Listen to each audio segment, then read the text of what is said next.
Omegle is no more. Yeah, the iconic and infamous video chatting site has finally shut down after 14 years, making the website about as old as the average person on it. In announcing the shutdown, the founder of the site has produced one of the most astounding statements I've ever read. It's wild. We'll be going through that and looking back at some of the most iconic moments in Omegle history. Like this. It's a child! And that's an ugly, pimply bitch!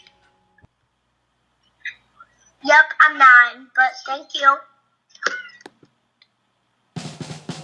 Because I'm Benedict and this is Scroll Deep, the show that keeps up with internet nonsense so you don't have to. So make sure you're following and liking and all that good stuff. So Omegle, if you're unfamiliar, is, or was, I guess, RIP, God, I've never forgotten, a site where you could log on totally anonymously and be paired in a video call with a random stranger. And ideally, you'd have a charming and enlightening conversation that would enrich you both as people. Bryce Hall, party animal. Oh. He's in the hype house. Oh. Can you guys guess? Oh my god. But in reality, it was usually a lot sillier, and a lot of YouTubers and streamers who made a ton of Omegle content messing with people. iShowSpeed is a famous example. Ronaldo, it's me! There's also a never-ending stream of Omegle pranks, like this one, which uses footage from celebrity Zoom interviews, I'm guessing from like lockdown, and then they play the footage to try and bamboozle people into thinking that they're talking to Robert Downey Jr. or whatever, and the people are like, huh? And it's kind of underwhelming. Is that one guy from Hamilton? There's also that famous scene from Casino Royale where Vesper compliments Bond's watch and she goes, what is that, a Rolex? And he goes, Omegle. And she goes, beautiful. I don't know why he says Omega. I'm pretty sure it's Omega, but whatever. Oh, I love you. Oh, damn. Love you I too. love you. Got something for you. No. Yeah. Why? I don't know, you said you love me, so. No, but not your Willy. But often things are a lot darker, with Omegle becoming synonymous with grooming, flashing, all manner of disgusting behavior.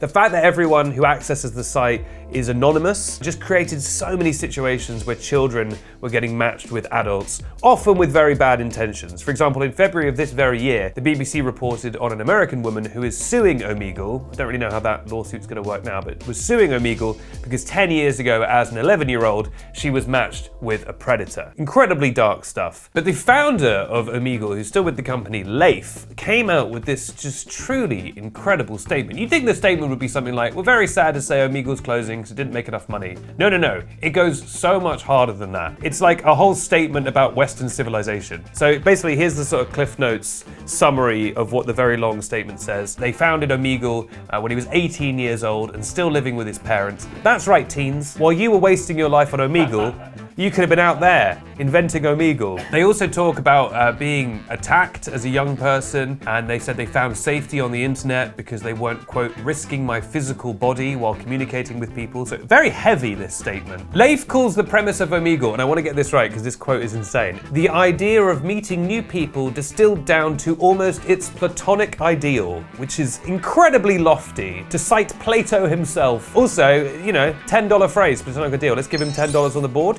and we'll keep scoring as we go through. Man clearly took some of that Omegle money and bought a thesaurus, and I applaud him on that. Also said that the site blew up immediately because, quote, meeting new people is a basic human need.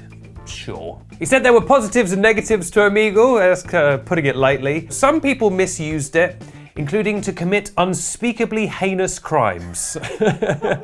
Yeah, they misused it, you know, in the sense of doing unspeakably heinous crimes. When we say that's misuse. Also heinous, I give him $10 for that as well, great word. He said that despite the ideals of anonymity and free speech and whatever, they did introduce moderation behind the scenes, and that they actually work with law enforcement agencies to try and protect children. There are people rotting behind bars right now, thanks in part to evidence that Omegle proactively collected against them and tipped the authorities off to. So I guess they kind of in a way used Omegle as like a sort of way to track trap these predators. And there's a bit of a chicken and egg thing here, because it's like, well, this is the site where all the predators would come to. But then also you could argue, well, if they weren't on Omegle, they'd just be somewhere else. So at least they were on the place where they could get caught sometimes, I guess. So it's not the strongest defense, but he's going with it. Leif also just goes on to sort of wax lyrical about the way people communicate on the internet now. He said, post-pandemic, quote, people have become faster to attack and slower to recognize each other's shared humanity. The only way to please these people is to stop offering the service. When they say Omegle shouldn't exist, they are really saying that you shouldn't be allowed to use it, that you shouldn't be allowed to meet random new people online. That idea is anathema, $20 word, to the ideals I cherish, specifically to the bedrock principle of a free society that, when restrictions are imposed to prevent crime, the burden of those restrictions must not be targeted at innocent victims or potential victims of crime. It basically makes a comparison of like, well, crimes happen in Central Park. That doesn't mean you should shut down Central Park. It's not Central Park's fault that crimes happen there. But then again, if Central Park was a park designed for adults to meet children,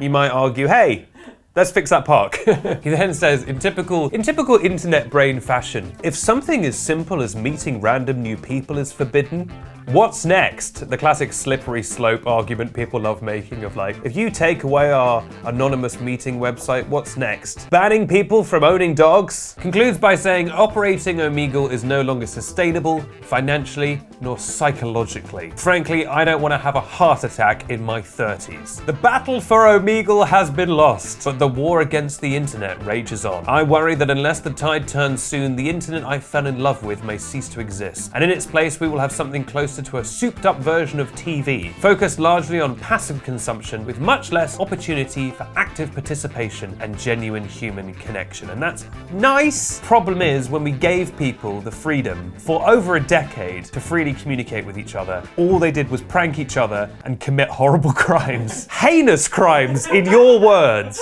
I'm all for freedom, but I do think sometimes people cannot really be trusted in some ways when they're committing heinous crimes. Anyway, look, there's a debate to be had here about, you know, what freedoms should be allowed and, you know, how much anonymity there should be on the internet and what have you. And feel free to have that debate in the comments. Maybe I'm completely wrong. Let me know. Let me know nicely in the comments, or I'll take away your ability to comment. That's how this works. But yeah, what do you think? Let me know. And were there any iconic Omegle moments that you remember fondly? And if you have any ideas for other things we should cover here on Scroll Deep, comment that as well. In the meantime, I've been Benedict Townsend. This has been Scroll Deep. And as always, I'll leave you with our famous Scroll Deep catchphrase. Scroll Deep, the platonic ideal. There's nothing heinous happening here.